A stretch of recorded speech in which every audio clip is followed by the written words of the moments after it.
Hello and welcome to Before the Council. I'm Mark Decker and I'm with Jim Wood, one of our council members here, and we wanted to bring you a program on the issues and different types of measures that are before the council here in the next few months. And so Jim is one of the returning council members, and he has graciously allowed us to give him an interview here so we can kind of learn a little bit more about what's going on in our city. So Jim, thank you and welcome to the program. It's always great to have discussion with our really people who are doing a great work with the city council, because I know it's a lot of work and you're a professional with your own business, and so I thought it would be great to kind of start off with a little bit about yourself. And a lot of the people in the city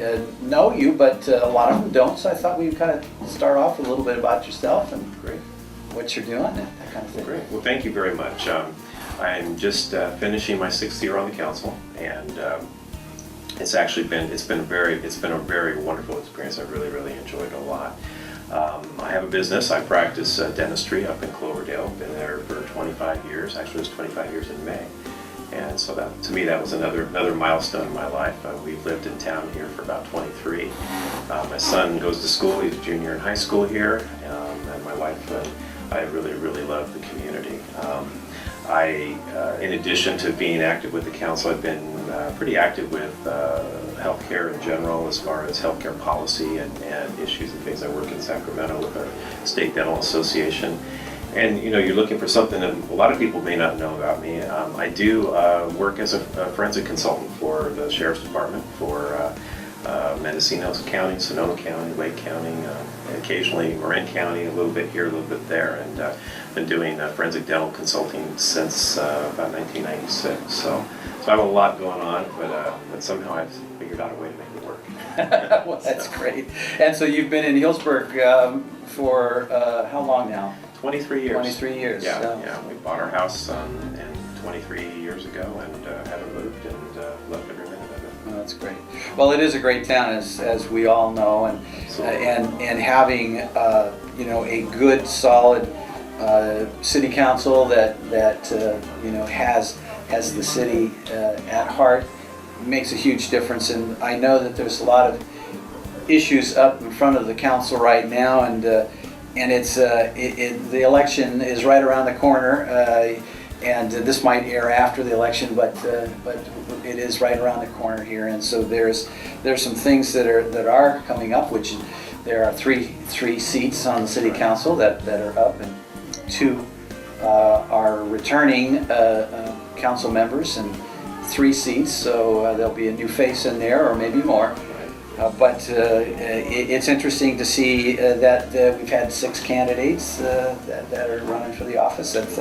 That's really good, and so I'm glad to see that there's some participation and people who are really wanting to make a difference in the community.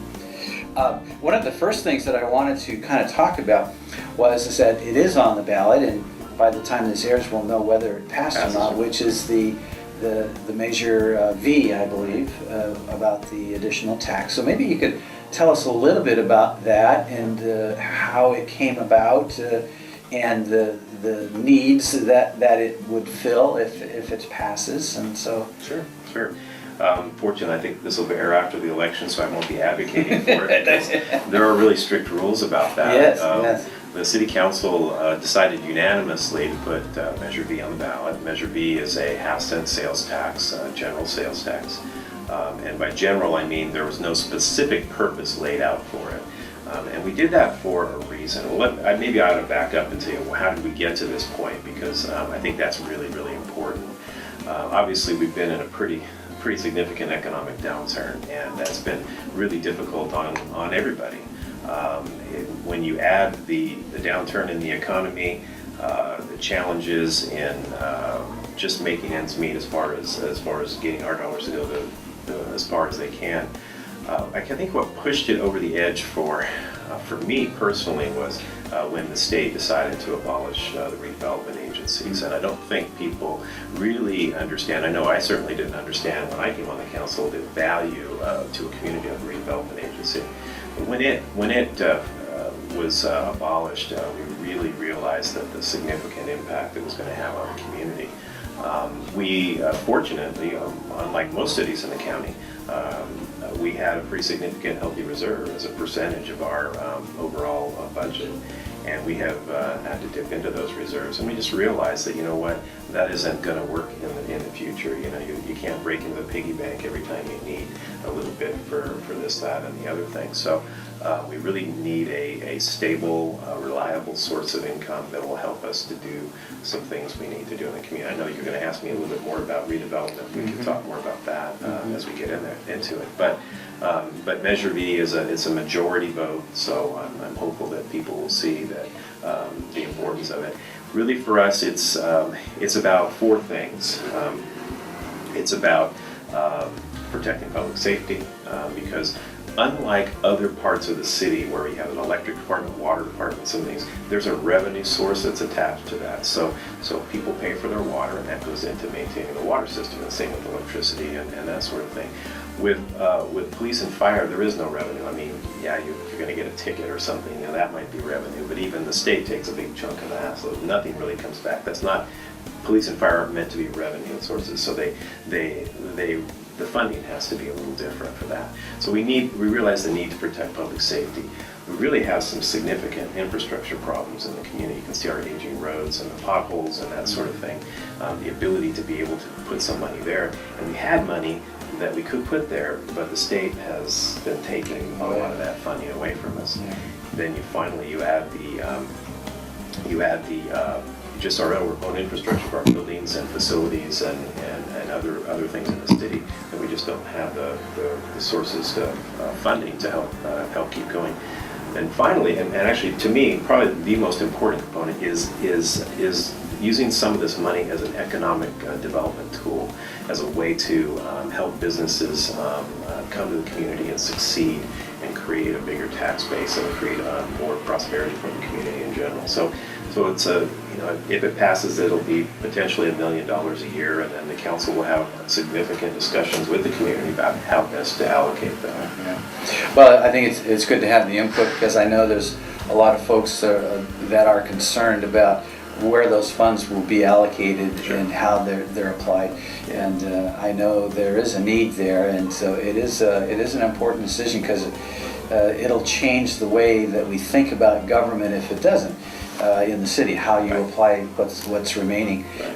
I have seen, and everybody has seen, the downtown area being dug up down Center Street and on North Street, and I believe it's almost completed. I know that they've done a lot of work, and it's almost finished now. A lot of the street part it's a streetscape project, so the underground utility work and things have been done, but there's going to be more to it. There's going to be some sidewalk work and things that are going to be down there. When we're done with that, it'll be very, very nice. That was a project that got started when we still had funding through redevelopment to be able to do that, and some of that will be covered hopefully with the redevelopment funds as part of ongoing contracts, but some of it, quite frankly, is probably just going to come out of our building and maintenance and public works department budget as it is. Yeah, and so I think it's good to kind of delve into that a little bit more about the state legislature's approach to shoring up the state's budget by pulling back these funds. So tell us a little bit about your take on this and why it occurred. Well, it's a bit frustrating, and first of all, I understand and respect the states need to balance their budget, and part of the way they do that is they can go to cities and go to counties and they can take back things that they typically fund. The challenge for us is that we have nowhere to go to backfill that when something gets taken from us, and that's pretty frustrating. So when we lost redevelopment, you kind of feel like you're down on the mat, you're in a wrestling match and you're about ready to get pinned, and you've got one lifeline out here that really might help you dig your way out of it, and for us it was redevelopment. And so here's that lifeline, and then you reach out for it and whoosh, it's gone. And it's like, oh, you're kidding me, we're in the one tool we could really use to dig ourselves out of this, we don't have, because it's being taken away. I think that the state really felt that there was a lot more to it than there really is. There's property involved, there are different kinds of money involved. We have bonds that we've had issued, and then there's money from tax, what we call the tax increment, and that gets all complicated, but there's multiple sources of that. And what we don't know really what's going to happen. We own property throughout the town, parking lots and things like that. We don't know how that's going to ultimately resolve. The thing for us, it looks like the tax increment part of that, which is about $12 million, will be gone. I mean, the Department of Finance is pretty much saying no to everything. Even if you have projects on the books, if you're not under contract for those kind of projects, they're going to take the money away.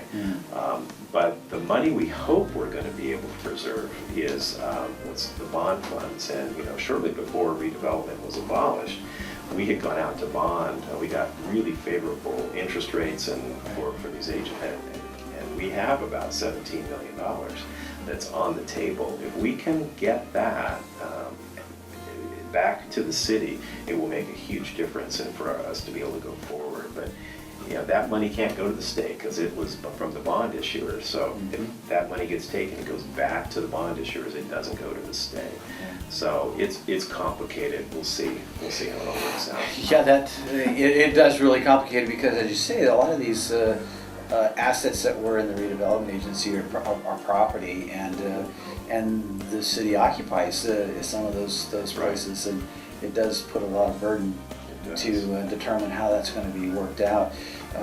Now, on the amount of funds that actually comes from the state of California from the sales tax, it's a small portion of what is already, the full 7.25, I believe, for the state. And the city only gets a small percentage. Right. I think it's around 7 or 8 cents. Yeah, it's not much. It's not much. So that doesn't leave a lot of room, and that's the reason why the additional amount that was over that for the measure was important, because it adds that whole amount to the city. And it's money that can't be taken away. Yeah. And therein lies the challenge, is that if you have all these other resources and they can gradually take things away from you, what they can't take is if you have a local sales tax measure, and that money is going to stay in this community. And to me, that's the best part. That is important.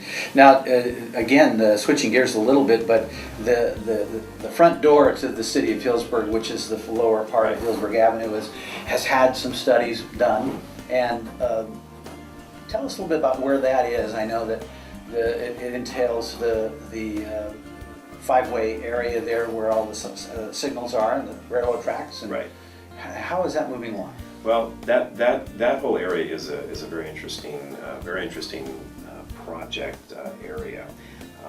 I think after what happened with Sajo Hills and some of the challenges we had with Sajo Hills, we realized that, even though we really tried hard to engage the public all along the way, for whatever reason it didn't, there were sections of the public that just didn't feel like they understood the process and were as engaged as they wanted to be or could be. So this approach to this area, and you're right, it's the 5-way interchange down to the freeway essentially, and all that New Forest products area and around Exchange Avenue and all that, is a very underdeveloped, almost in some parts of it are kind of a blighted area. And so we kind of recognize that there are certain areas in the city that have this characteristic, and we feel like this is a really important area. So we set aside money for a specific study for this, and there have been lots of public meetings and workshops and things. And where we are at this point is that there is a basic skeleton of a plan, and by all means we're not dictating what should go where there. We're just looking for opportunities for certain kinds of businesses to come in. Some of it may be housing, maybe it's another hotel, I don't know, but there are options there. But a lot depends on infrastructure, and you need that infrastructure. You need to be able to have up-to-date water mains and electric utility, and that 5-way interchange really needs to work. I mean, it's a very unusual interchange to say the least. So where it is now is we're in the process of going to an environmental impact study on that.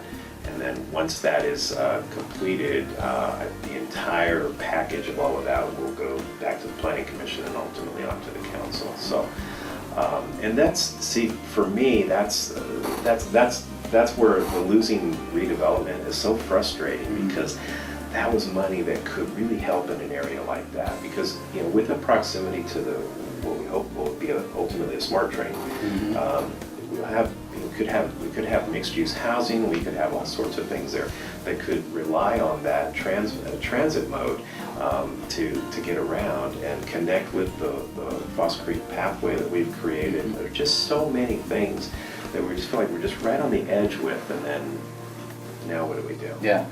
So you had mentioned the sewage and the electric facility.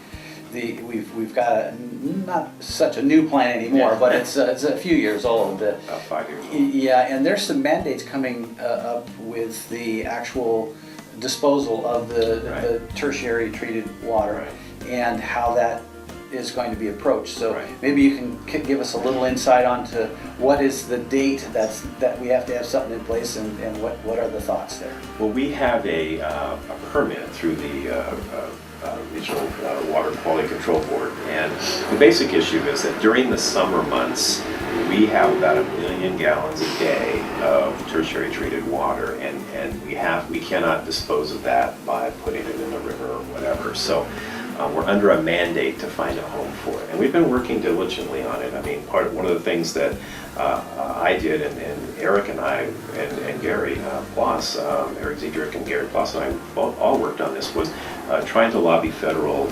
agencies to help us with this project. And basically, what we're trying to do is a couple of things: bring that water into town so we can use it to irrigate city facilities, schools, parks, the golf course. And then also looking for a home for that for agricultural reuse in the areas that would be along that pipeline. And that's a big project. It's about a $15 million project that's going to have to be completed in phases. But we have a commitment of about $5 million towards that, which I'm very proud of. I think it's taken a lot of work by staff and fellow council members to get to that point. But we have a 5-year permitting cycle with the regional board, and we feel that because we're making progress, that will continue to be issued the permit. Had we just not been able to make progress, I think we could technically be faced with fines of about $3,000 a day for non-compliance. And that would be, added up, that's a big number. That's a very big number. It really would be. Well, I think the other part of that is the capacity side. We're still good with that. Oh yeah. The section of the north part of town, we haven't heard about Saggio Hills much. That's kind of on hold right now from the developer side. Right. Right. Although he continues to be in touch with us, and he continues to look at the project and look at ways that he might be able to get started. But there's going to be significant infrastructure for that, so it's a tough one. It's a tough one to get going. We've talked a lot about some of the things that are the most visible. I know that the Measure M on the ballot is a little bit less. People don't think about it as much, but it is there for the modification of. If you want to talk a little bit about that and what it really does, and what it would do if it passes, and how it got there. Right. Well, the city of Healdsburg was, I believe, the second city in the county to have an urban growth boundary, and that was in, I believe it was '96, if I recall correctly. I should recall. But it was a 20-year window, and a very specific prescribed area beyond which the city wouldn't move its sphere of influence, wouldn't expand into that. Been very successful. Every city in the county has an urban growth boundary now. Cloverdale being the last one to come on. We felt on the council, and I know I spent some time with Leah Gold, former council member, and Bruce Abramson, people who worked on that original urban growth boundary, and saying, you know what, we're looking for an opportunity to extend that. And we had a council, have a council that felt, you know what, this has worked well for the community. Let's see if we can put this on the ballot and have it extended. So if it passes, which I am pretty comfortable that it will expand it to I believe 2030, and that's a good number. Yeah. And it's a good number for a couple of reasons. It's another 14 years. It's not the full amount we might, or 16 years, another not full amount that we would like, but what it does is it then brings everything in conjunction with the general plan, and I think that's ultimately a good thing. And, I wanted to give you an opportunity to add anything else that would be of a significant challenge for the city going forward beyond what we've talked about already. So if you've got a couple of things that you want to add into it, that would be great. Just let everybody know what your thoughts are. Well, I think going forward, I think really it's going to be about fiscal stability for the community. If I had a crystal ball and we lived in a perfect world, the sales tax measure passes, giving us the flexibility to be able to move forward on some of those things that we really need to help reinforce our infrastructure. We've got a great, what I don't think a lot of people realize, we've got a really great city staff. I mean, you don't hear a lot about it. They work really hard. Our staff has worked really, really hard. And so you don't see the impacts of the fact that we are now 18% below where we were 3 years ago, staffing-wise. We're doing a lot of what we call broadbanding, which that's not internet, that's training, cross-training people so that people can take different roles. And there's a real can-do spirit among our city staff. They work really hard, and I think that's why people haven't really noticed much of an impact on services in the community. And I think they really need to be applauded for that. I don't think they get acknowledged for that enough. So as we go forward, I think that's a challenge for us. How do we continue to do as much as we can with less? We really hope to focus on continuing to expand our economic base with clean jobs. I would like to see us a little more diversified in the kinds of jobs we have. I think having the company Metier come into town is a real plus. There's a totally green, low impact kind of job, high quality jobs, high paying jobs, and people that really want to be in this community. I'd like to see more of that happen. I think it's funny, the more time you spend doing this, the more benefits and challenges and opportunities you see out there. So there's just a lot more going on than I think the average person realizes. I totally agree. It's a tough job, and you're working a full-time profession, and then you put in the other time, and I know it's a lot of hours, so it's very much appreciated for all the hard work that you've stepped up, as many have, to fill this important role. So it's great to have you in there. So thank you, appreciate it, and also thank you for taking time to come in and talk with us here. We're at the Senior Center, and it's a real bustling place. They have a lot of things going on, and it's one of the many things that the city of Healdsburg offers. So I thought it would be a great thing to have us sit here and talk at the Senior Center. So if it's okay, I'd just like to add one thing. Sure. I think for people watching, I hope that you feel comfortable. If you've got an issue, you've got a concern, send me an email, call the city. We have a voicemail system there. I'll get back to you. I think a lot of times people get busy and they don't think, I'm not going to bother, I'm never going to hear from them. You know what, I make a personal commitment. Anybody who calls or sends me an email, I get back to them right away. I think it's important.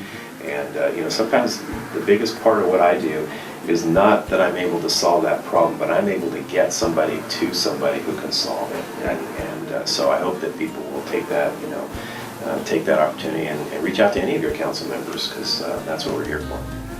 Well, I agree, and it's a great opportunity for you to have that input, and I encourage everyone to do it as well. So, again, Jim, thank you very much for joining me here, and thank you everyone for tuning in. And we will be having these here in the next few months, and as the new city council members will be elected and joining the council, we'll be interviewing them as well. So, thank you for watching. I'm Mark Decker, and have a great day.